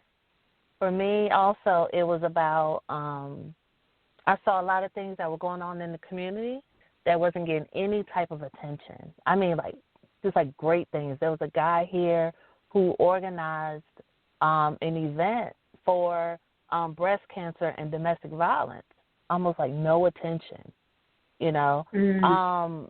and so that's where the ideas started going. I'm like, I want to write. What do I want to write about?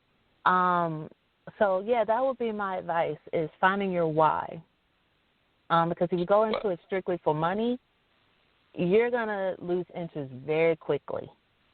And I would tell people to become acquainted with social media, because without it, I mean, you almost, I hate to say it, but you don't exist, if you don't have it, as far as a business standpoint. And I would tell people, just become familiar with the tools and the platforms that are out there. So, yeah. Mm-hmm. That was really good. Along those same lines, Isabel, and I'm going to come back to what Crystal just said, is there, in the music industry or just in your own area of Raleigh, is there a news story that you feel is being underreported or not reported at all? So it's interesting that Crystal brought that example up, because I know that on my streaming platform, Steve Rao has had a couple of folks from around the world talk about things that folks might not be hearing because of the pandemic and everything else blowing up the news cycle so much that we're not hearing everything that should be covered. And so I was just wondering, is there something in the music industry or just in general that you think folks should know more about that you're hearing on the ground but you're not hearing enough of people talking about it? Well, we did have downtown Raleigh boarded up after protests. There were peaceful protests during the day, and then there were not so peaceful protests at night. And some of the businesses are still boarded up and have not come back. And I would like to see that change. I'd like to see those small mom and pop businesses return. As far as the music business, there are some rock bands that are. Are you there? That was just our 10-minute warning. Yeah, that was just our 10-minute warning. But go ahead. You were saying there are some rock bands?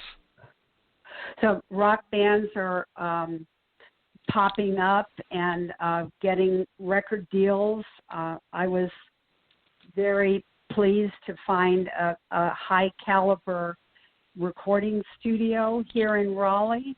I'm, very satisfied. I didn't need to go to New York or Los Angeles. It's right here. So I think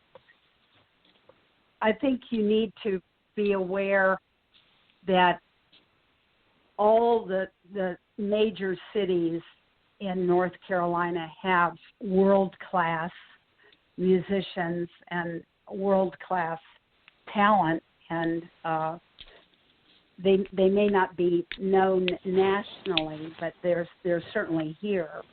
Not everyone is a Nina Freelon, but they're certainly here throughout North Carolina. No, I would definitely agree with you on that. And like you said, there are all kinds of different genres. I'm friends with Kim Register, who runs a number of bands, including Loomland and Midtown Dickens, and runs that nightclub, The Pinhook, in Durham. So definitely she's got her hands full with a number of things. And, of course, she's definitely from this area, and Megaphon is from here. And there's a number of other great bands. I want to say that even I mentioned earlier, St. Clair Palmer, and there's a number of other groups that are definitely coming out throughout the area. So you're right, there is a very rich musical tradition here in the Durham area, some that are names that are known nationally and even internationally, and then there's those that are just known locally and everything of that nature. And like we were talking about earlier, even there in Warren County, we've got Brooke Simpson, who's actually in that general area, as well as some other rising stars that are trying to find their niche. So I do agree that there's always some great talent. So, Crystal, is there anybody talent-wise that we should be looking for from Warren County? And since I made my own personal plug earlier, I think that your next event, you need to have Isobel come and perform for the next virtual whatever it is. Okay. Okay, sounds good. But yeah, as far as like local talent, I would definitely say the Mills kids, the ones that were in the beginning of the virtual festival. Jada and Jalen Mills. They were part of they actually went to Showtime at the Apollo. They won on the show that I was talking about. Yes. And so, they performed at the Falling for the Holidays virtual festival. I would say they're definitely just some to watch. Also, Almeda Wortham, she actually sung for Oprah Winfrey. This was maybe about, 2 years ago? So, I mean, we have definitely some heavy hitters in our area. Sounds like it. Definitely always some great heavy hitters in the different communities that everybody lives at and everything. One of the things I try to do on all the shows that I do, whether it's the ones on the International Broadcast Media Network or the one on this audio network that me and Dean have created, is I try to give folks a chance to give their words of encouragement, their words of positivity that they would like to share with the folks that are listening. And sometimes these folks are all over the world and everything of that nature. So I'll start with you, Isobel, and then come to Crystal. But and then I'll grab Dean and everything, but what kinds of words of encouragement would you like to share with the world just in general, or words of positivity? So I'll start with you, Isobel, and then come to you, Crystal. Well, my words are the music in you. Keep the music alive throughout your life, and whatever your passion is, that's keeping the music in you. Yeah, that makes a lot of sense. What about you, Crystal? What kind of words of thought or positivity would you like to share with our global audience and the folks that are listening that you would like them to know and to think about in a positive light? Well, something that I think about for myself, and hopefully it can help others, is that don't let your surroundings determine your outcome. Yes, this is it's a small area. This is a rural area. Work locally, but think globally. That's the way I look at things. So that's why I'm taking, the virtual route. Being able to reach people that I wouldn't ordinarily had it not been for Facebook and other social media platforms. Along those same lines, and before I bring Dean in, what's the craziest place that you've heard somebody reach out to you on the Warrenist and everything? Like, have you had somebody from, like, some global place that you were not expecting either to call you, email you, or something like that? And can you reflect on what that place was or what that memory was of somebody that might have reached you after they read your blog or after they saw the Facebook posts? Let's see. I'm trying to think where they were from. I believe they were from France. I believe they were from France. I'm trying to remember what the post was about. But, I mean, it wasn't something that, it wasn't like any type French-related post. It was positive post about, I can't remember what it was. It was maybe last year sometime. And I was just sharing good news. And they were like, greetings from France. I was like, okay, hi. Great. Yeah. Wow. And Isabel, on those same lines, but slightly different. If you could, if you had a dream place to go perform, where would that be? So, like I said, if you had your dream place, you came from New York, you're now in Raleigh, you're taught in Greensboro, but is there some place that you haven't performed that you would love to perform at some point or another? I'm sure you've played in all kinds of places, and we're definitely there in the heart of the life in New York, but what's the dream place that you haven't gone that's on your dream list? Oh, gosh. Carnegie Hall. I've sung in the back studios of Carnegie Hall, but that would be a big moment to sing at Carnegie Hall. Yeah, that would definitely be a big moment in everything. And last but not least, both of you, if you would tell folks how they can reach you social media-wise. Crystal actually just mentioned social media, and we definitely believe in the importance of social media. So, Crystal, I'll start with you again and then come to Isabel. But how can folks reach you through social media if they've been hearing this conversation and have been intrigued by the different things that you've done, as well as the virtual concert, which they can still see online, even if they missed it on the day that it aired and everything? But definitely let folks know how they can reach you, and I'm going to say the same thing for Isabel. But Crystal, how can folks reach you? Okay. Again, thank you so much for this opportunity. I greatly appreciate it. And then actually there's one more person that we were talking about, performers. His name is Chris Hunter. A beautiful voice. And I also want to mention him too, because he's going places as well. But as far as people being able to reach me, thewarrenist.com, TheWarrenist.com. You can subscribe to my newsletter. I'm also on Facebook and Instagram at The Warrenist, TheWarrenist. And those are the best ways to reach out to me. Appreciate you. Isabel, how can folks find out about this great Christmas album that you mentioned earlier, and how can they get a copy of it and find out about the next engagements that you might be having as well, whether they're virtual or whether they are eventually going to be live at some point or another? But how can folks learn more about what you've got going on and about your outstanding music? Okay. I am on YouTube under Isobel, Isobel, and Friends. Isobel and Friends is also a website. If you would like to subscribe to the email list, you can put your email address on there, and we will send you our newsletter.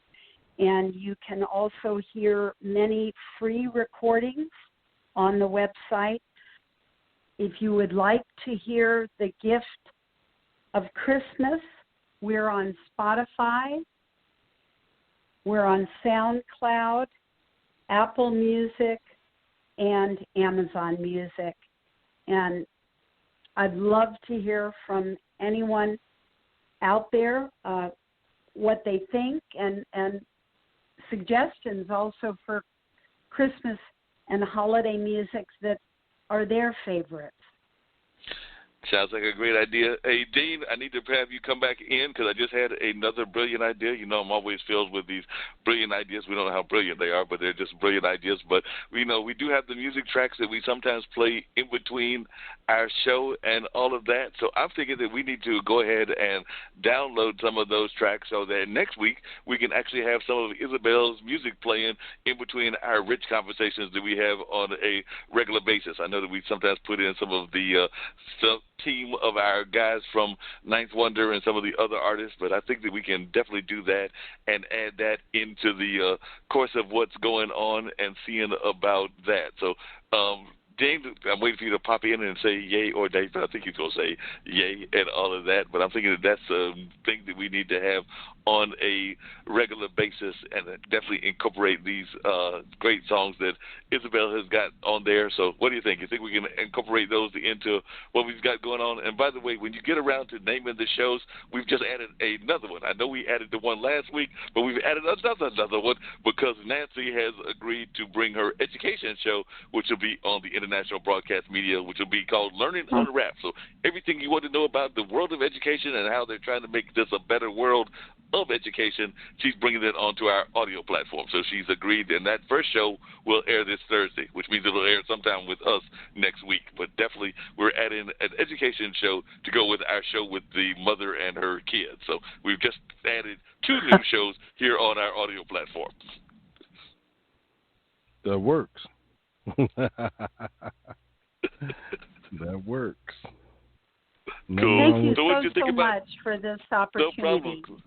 Glad to have both of y'all on and everything. So, Dean, you've been backstage listening. What did you think of these 2 amazing ladies? One is in that rural area of Warren County and doing this great blog about that community and everything, and of course Isabel doing this great Christmas music as well as classical music and everything else. But I know that you were able to relate to a lot of these things because you moved from Virginia up to New Jersey area and work up there, so you know about the rural to urban move, and you definitely have had friends that have been entrepreneurs, and you've definitely got friends that have been involved in entertainment. So I'm sure that you were able to relate to a lot of the things that we were talking about. But if you want to give any thoughts to what you heard to these ladies, I'm sure they would love to hear that. And then, of course, any words you've got about what's coming, where they can catch these on our umpteen platforms.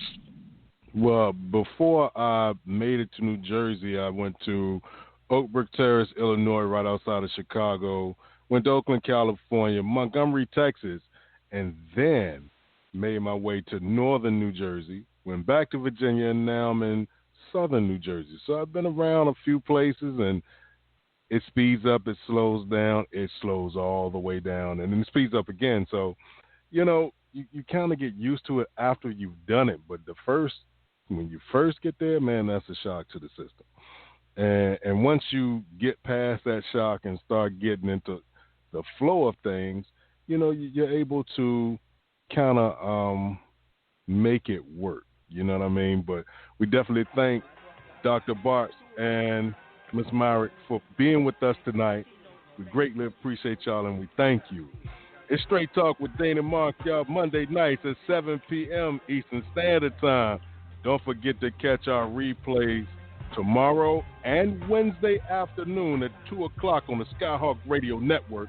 And if you missed those, we still got more replays on Radio Public, iHeartRadio, Google Podcasts, Spotify, Spreaker, TuneIn, Stitcher, Podbean, Apple Podcasts, Podchaser, Podcast Addict, Castbox, Podfollow, Deezer, J7, and right here on Blog Talk Radio We are a part of the Level Podcast Network, where you can find the Black Girl's Guide to Surviving Menopause, Chef Gang Radio Show, Funk from the Front Seat, Funk Music with Zach, Let's K-12 Better, the new show Learning on Rap, the Mark Lee Show, Mona Shakes and Minority Reports, Mullings, Music and Memories with Mark Lee, the Online Dinner Party with Mark Lee. She's on call. I'm thinking the Just Podcast, the Spinning Social Hour, Virginia Interfaith Live, Western New York Original Music. It's the one with Russ. I can't remember the whole name of it. I'm losing it. I'm trying to. So that's why I need to write stuff down. But all of those shows and us right here, Straight Talk with Dean and Mark. But like I always say, when you walk outside your front door, it's showtime and the world is your stage. Just make sure that people are not watching a rehearsal. With that being said, as a six-man Dean Geronimo, 3 more shows in 2020. Have an outstanding week. And guess what, y'all? We'll see y'all in 7 days.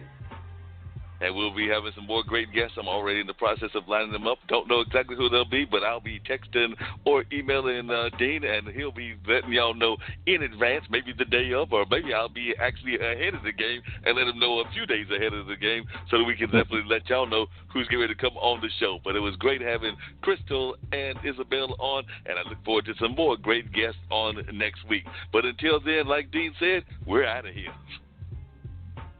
Peace.